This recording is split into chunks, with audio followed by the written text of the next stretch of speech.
संसद का शीतकालीन सत्र आज से शुरू हो रहा है। इसके बेहद हंगामेदार रहने के आसार हैं।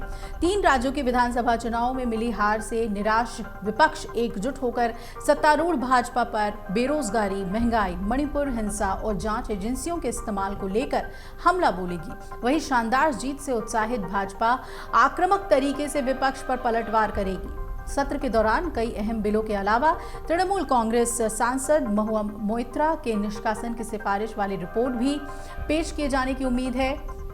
विपक्षी इंडिया गठबंधन के नेता संसद के अंदर और बाहर भाजपा से मुकाबले की अपनी रणनीति तैयार करने के लिए सोमवार सुबह बैठक करेंगे। कांग्रेस को 3 राज्यों में करारी हार मिली है।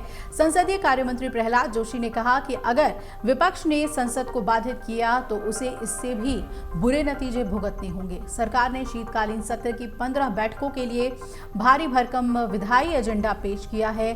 इसमें औपनिवेशिक युग के आपराधिक कानूनों को बदलने के लिए प्रमुख विधेयक और चुनाव आयुक्तों की नियुक्ति के लिए मसौदा कानून शामिल है। साथ ही सांसद महुआ के निष्कासन को लेकर संसदीय आचार समिति की सिफारिश भी संसद में पेश की जाएगी।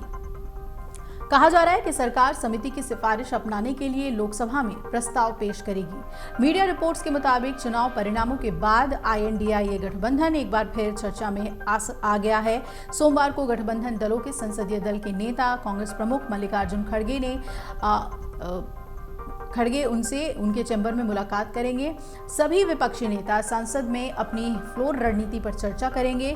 इस शीतकालीन सत्र में 17 बिल पर चर्चा हो सकती है। आपको बता दें कि लोकसभा सचिवालय में जारी बुलेटिन में ये बताया गया है कि 17 बिल सरकार के एजेंडे में हैं। आपको बताते हैं उन बिल्स के बारे में जिस पर बहस हो सकती है इस सत्र में। तो इस साल मॉनसून सत्र के आखिरी दिन सरकार ने लोकसभा में इन बिल को पेश किया है। ये बिल लाए गए हैं जैसे इंडियन पीनल कोड 1860 की जगह लेने के लिए जो IPC के नाम से प्रचलित है।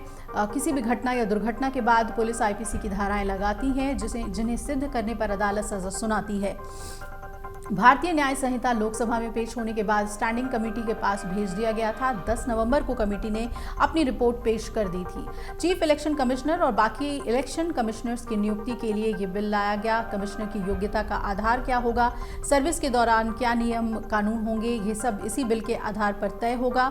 ये बिल 10 अगस्त को राज्यसभा में टेबल किया गया था। इसके अलावा advocates bill 2023, Jammu Kashmir reservation amendment bill 2023, the constitution Jammu Kashmir scheduled caste order amendment bill 2023 भी पेश किया जा सकता है। वहीं the constitution Jammu Kashmir scheduled tribe order amendment bill 2023, the post office bill 2023 भी पेश होगा। वहीं the press and registration of periodic bill 2023, Jammu Kashmir reorganisation amendment bill 2023, the government of union territories amendment bill 2023 पेश किया जाएगा। इसके अलावा the national capital territory of Delhi laws special provision second amendment bill 2023 और the central university amendment bill 2023। इसके अलावा the boilers bill 2023 पेश किया जा सकता है। अगर आप ये वीडियो YouTube पर देख रहे हैं तो हमारे चैनल को सब्सक्राइब करें और बेल आइकन को दबाना